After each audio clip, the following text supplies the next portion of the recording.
In today's video, I'll show you how to buy Bitcoin on Coinbase Wallet.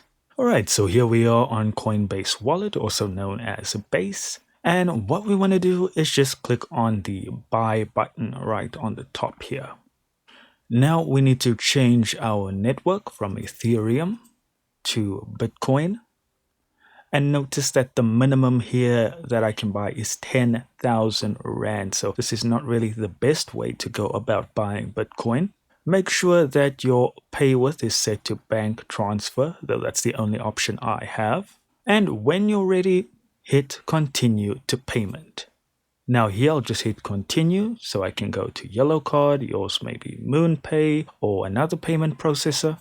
And that's going to take you to your web browser, which is then going to take you to the payment processor.